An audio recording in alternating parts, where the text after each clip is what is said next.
UHD quality video streaming, internet like a boss. SLT Mobitel Fiber.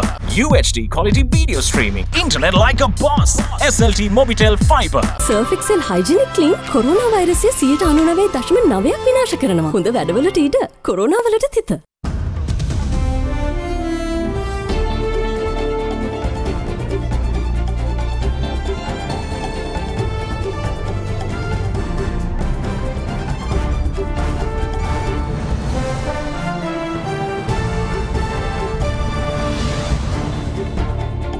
Tonight, almost there. The Finance Minister's imminent India travel plans revealed as the Foreign Minister outlines the way. International Monetary Fund is often an option, but it is not the only option. We will be able to find our way out of the woods sooner rather than later. So there is no need to panic. Turn up the screws. Human Rights Watch urges the EU to turn up the PTA pressure on Sri Lanka. Going with the flow. The Ceylon Petroleum Corporation says that it has requested a quarterly price revision system from the ministry. All that and much more coming up on First at 9, this Sunday the 13th of February 2022.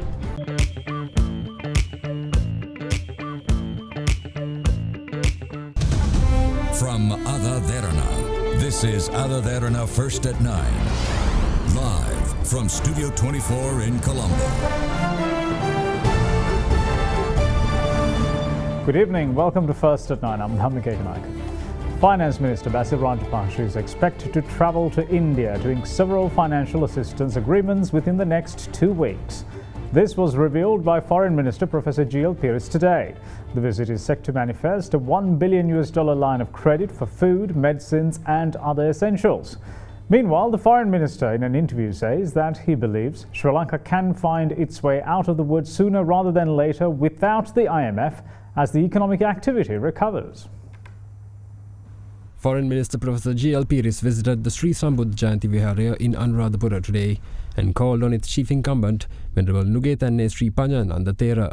Speaking to media personnel afterwards, the Foreign Minister revealed that Minister of Finance Basil Rajapaksa will be travelling to India within the next 2 weeks to ink agreements on financial assistance. Professor Peiris added that this would include a $1 billion line of credit for the purchase of food, medicine and for other essential commodities. Meanwhile, at an interview with an Indian media outlet during his visit to New Delhi earlier this month, the Foreign Minister gave a more detailed insight into the government's non-IMF plans to settle the country's economic issues. International Monetary Fund is of course an option. We are members, we can go there at any time, but it is not the only option. Okay. So there are other possibilities that are being considered. There is nothing which is conclusively ruled out. Bilateral arrangements, India, China. I recently made a visit to the Republic of Korea. The Republic of Korea is also prepared to enhance a degree of their assistance to us. Even Bangladesh, Yes, did some $250 million US dollars. We are talking to other countries as well, the Kuwaiti fund, the Saudi fund, and so on. The IMF is of course there, very much in the background, but there is no firm decision. We are talking to them with regard to technical assistance.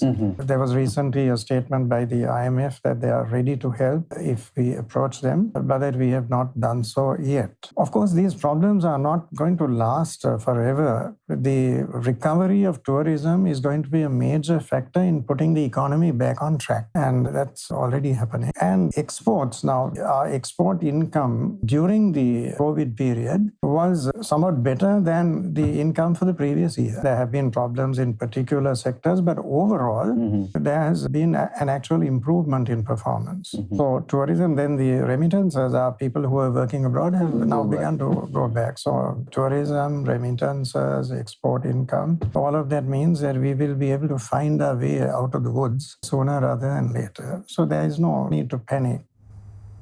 The Human Rights Watch has urged the European Union to increase its pressure on the Sri Lankan government over what it says are ineffective amendments proposed to the controversial Prevention of Terrorism Act. It has called on the EU to ensure genuine reforms of the PTA, a moratorium on its use, and a release of all detainees currently held unjustly under the island's anti-terror law. Human Rights Watch on Thursday urged the European Union to increase pressure on the Sri Lankan government to reform its controversial Prevention of Terrorism Act and ensure its compliance with international standards. Last Monday, the Foreign Ministry announced a proposed amendment to the PTA, calling it the most progressive step in advancing, securing and protecting the rights of persons subject to investigation and judicial review under the law, and also labelled it an important move towards the realisation of enforcing international best practices to address counterterrorism legislation.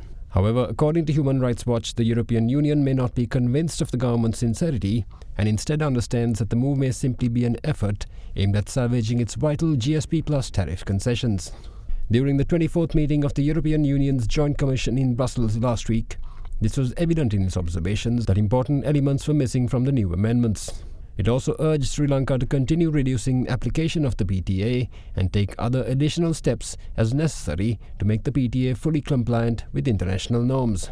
The EU also took note of the practice of arbitrary detention of citizens for months or years that has been used by Sri Lankan governments and called on the island to implement practical steps to release all detainees held without charges. In addition, Human Rights Watch has also critiqued the Foreign Ministry's response to a testimony by human rights lawyer Ambika Satkuranathan to the European Parliament's Subcommittee on Human Rights, calling it grossly inaccurate and threatening. Citing these developments, Human Rights Watch is now calling on the EU to do more to get Sri Lanka to abide by its international human rights obligations, including insisting on genuine reform of the PTA, a moratorium on its use, and the release of all detainees currently held unjustly under it. The Sri Lankan Navy has detained 2 vessels and 12 crewmen for bottom trawling in the seas north of Talemana last night. The latest interception comes in the backdrop of an escalation in Indian encroachment that had allegedly led to the deaths of 2 Sri Lankan fishermen last month. The Sri Lankan Navy has seized 2 Indian fishing trawlers and detained 12 crewmen for fishing illegally within Sri Lanka's territorial waters. The interception was carried out during a naval operation in the waters north of Talemana. It was conducted in the late hours of last night using fast attack craft of the 4th Fast Attack Flotilla. According to the Navy, the vessels were engaged in bottom trawling activities that are banned by Sri Lankan law. The Navy is currently making arrangements to hand over the Indian vessels and the 12 crew to authorities for further processing. This interception follows the seizure of 3 other Indian trawlers and 11 crew that were poaching in the island's waters close to Delft Island Jaffna at night on the 7th of February as well. The Navy says that it is conducting regular patrols and operations to curb illegal fishing activities in Sri Lankan waters, considering the impact of foreign fishermen poaching in Sri Lankan waters on the local fishing community and the sustainability of fisheries resources in Sri Lanka. Commander of the Navy Vice Admiral Nishantha Ulugetanna, who visited the North Central Naval Command yesterday, issued directives for the beefing up of operational efficiency of fleet units and naval establishments of the command, and emphasized the importance of curbing illegal activities, including illegal fishing practices in Sri Lankan waters. Businesses in the wellness tourism industry offering the tourists the benefit of Sri Lanka's indigenous medicine known as Helavedakama want the private sector to take the lead in its promotion instead of waiting for the government intervention. With there also being demand for what the island offers in medical tourism, industry representatives want the government to step in there and remove the existing obstacles. Indigenous medicine of Sri Lanka, which is well known as Helavedakama, is the island's unique method of treatment of patients. The knowledge has been filtered from generation to generation through millennia and is preserved in ancient indigenous medical literature. What's more, there is evidence to support that hospitals dedicated for surgery existed in the island even as far back as the reign of King Parakramabahu in the year 1153. There is also evidence that hospitals existed well before that during King Sena's period during the Anuradhapura Kingdom in 1851. At present day, Sri Lanka's Helavedakama or indigenous treatment is often confused with the Ayurveda treatment. The latter was introduced to the country from India, which is also one of the world's oldest body healing methods. Numerous branches of Helavedakama such as fracture healing or Kadumbidum Vedakama, eye treatment or Asvedakama are world renowned. But the island's indigenous treatment also offers other aspects, such as detoxing and various therapeutic elements. Given that the modern-day tourists seek out non-artificial, holistic herbal remedies, a tailor-made package for them exists within Sri Lanka's Helavedakama.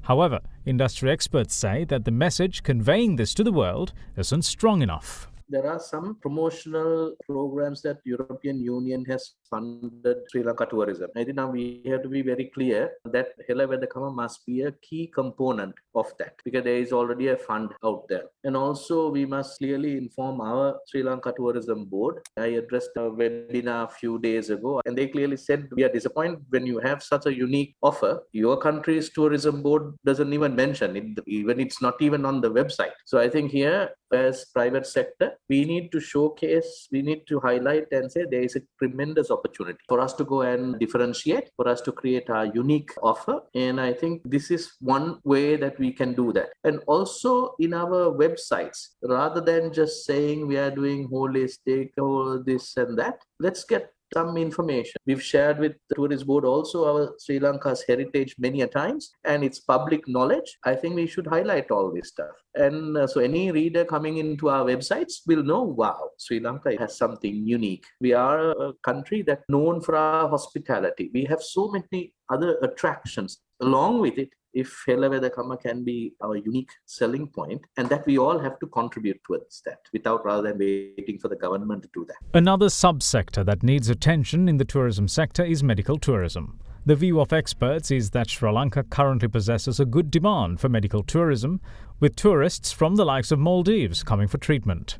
Though there is demand, the industry requests government support to fix certain issues which they believe can prevent Sri Lanka losing potential customers. Right now, of course, we can see the countries are getting open. We are opening up the borders. There are a lot of inquiries coming in. And what really challenge right now we are facing is the traveling, airline services. We have seen few international airline channels or travel agents have been tying up with Sri Lankan aviation systems and trying to bring their flights down. And there are a lot of issues with regard to the traveling right now, which we need to immediately address by the authorities, arranging their traveling facilities. A lot of patients have been waiting to come to Sri Lanka as a destination. Of course, we have a challenge. We are a small country, but we have lots to offer to them. And we are benchmarking the other best or popular countries. And of course, we need the support of the government. We will see you shortly on the other side of this break. Stay with us.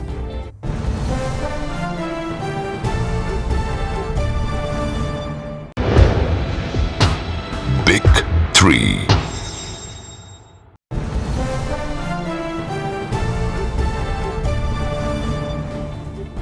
Welcome back. You're watching First at 9.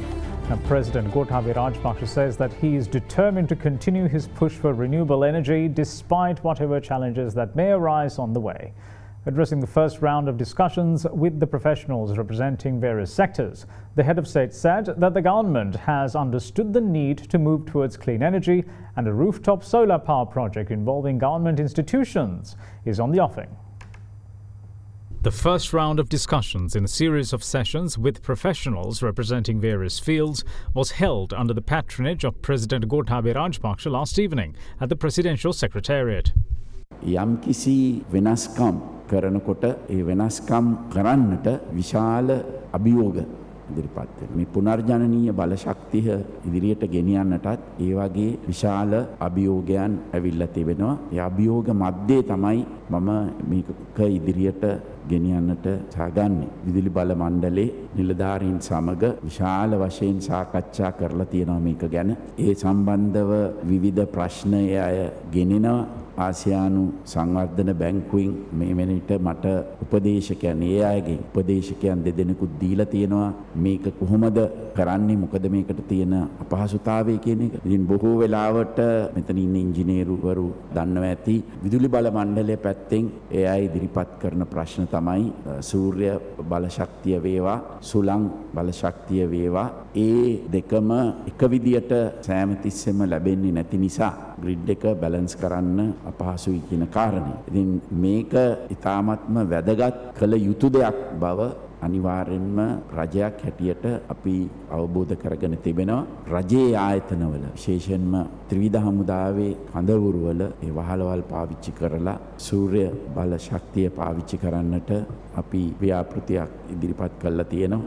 ඒකම පසුගිය cabinet මණ්ඩලයේදී ඇමතිවරුන්ගෙන් සමන්විත අනිකමුටුවක් දැම්මා මේක ඉස්සරහට ගෙනියන්න. The Ceylon Petroleum Corporation has requested a quarterly fuel price revision from the Ministry of Finance in order to maintain fuel prices in line with the global market. In the global market, a barrel of crude oil increased by 31.9% as of last Friday, compared to the 21st of December, which was when the CPC last hiked prices. The CPC chairman explained that the revision would help the corporation get some relief from the loss of 16 rupees from each litre of petrol and 50 rupees from each litre of diesel at the existing fuel prices. Last Monday, the 7th of February, Minister of Energy Uday Gammanpila said that Ceylon Petroleum Corporation had requested a fuel price hike. The reason being global crude oil prices rising further. On Monday last week, the price of a barrel of crude in the world market was $92. Come Friday market close, it was at $94.44. When the CPC last increased fuel prices on the 21st of December, the global benchmark Brent crude was at $71.57 a barrel. In less than 2 months, price of crude has risen by a staggering 31.9%. Though the rise in price is considerable, the Energy Minister says that a fuel price hike has not been discussed, even though the Lanka Indian Oil Company hiked prices with effect from last Monday. Meanwhile, CPC Chairman Sumit Vijayasinghe is quoted saying that the corporation's monthly loss amounts to 8 billion rupees. In order to avoid further losses, the CPC has submitted a set of proposals to the Ministry of Finance, which they believe will resolve the ongoing issue. Among them is a quarterly fuel price revision in an attempt to keep local fuel prices in line with the global market. However, the CPC is yet to receive a response from the Ministry of Finance. Outlining Sri Lanka's position with regards to the United Nations Secretary-General's Common Agenda, Sri Lanka's permanent representative to the UN, Mohan Piris, touched on the island's many efforts to reach its sustainable development goals. Outlining the country's multifaceted welfare system that includes free education, healthcare and subsidized essential commodities, Piris explained that this focus can be cited as a reason for the country's current economic stresses. Sri Lanka's permanent representative to the United Nations, Mohan Piris, outlined Sri Lanka's position on certain articles of the UN Secretary-General's Common Agenda relating to the acceleration and scaling up of sustainable development goals during a meeting on the subject last Thursday. The government of Sri Lanka provides welfare facilities such as free education, free healthcare, free infrastructure and petroleum, electricity and water at subsidized rates, alongside comparable low tax bands. It must be noted that it is these very welfare state measures that have contributed to the financial stress Sri Lanka has undergone in the course of the pandemic. As regards jobs and economic opportunities and job creation, we have seen the impact of the pandemic in the area of employment, which has resulted in layoffs of lots of jobs opportunities and therefore underscores the urgent necessity in creating job opportunities in line with SDG 8. Sri Lanka wishes to reiterate the need of investment with a view to enhancing economic growth, especially relating to capacity building. Sri Lanka's progressive agenda on the environment is despite the resource constraints it faces as a developing nation. It includes increasing renewable energy sources to 70% by 2030, achieving carbon neutrality by 2050. Sri Lanka remains ambitious to realize the Sustainable Development Goals as set out in the 2030 Agenda, and it is our strong belief that the United Nations Secretary-General's Common Agenda will be as effective an agenda to pursue in the realization of these goals.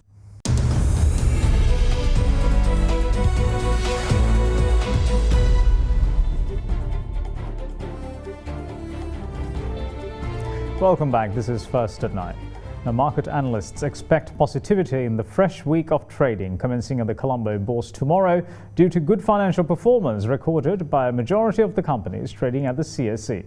The CSE All-Share Price Index ended 2.07% higher last Friday at 12,459.80, its biggest intraday percentage gain since the 5th of January, while the S&P SL 20 Index of more liquid stocks posted a 3% gain to end at 4,238.90. Now let's take a look at what the market forecast is for the coming week. With the positive financial performance recorded by majority of the companies during the December quarter, the confidence among investors has been boosted. So with that, we feel the market will have some sort of positivity next week. Last week has been a roller coaster ride for the market, but the index managed to gain the positive momentum on Friday while recording a 1-month high gain as investors started bargain hunting following the price decline during the past few days. Also, we saw diversified financial sector and capital goods sector largely contributed to the turnover due to the positive earnings outcome released by most of the counters. So next week also we expect the same level of performance from these two counters, and in addition to that, food and beverage sector and transportation sectors may also contribute to this turnover. Turnover and retail participation is expected to slightly improve compared to last week. And that's it from all of us here at First at 9. Thanks for watching. Bye-bye.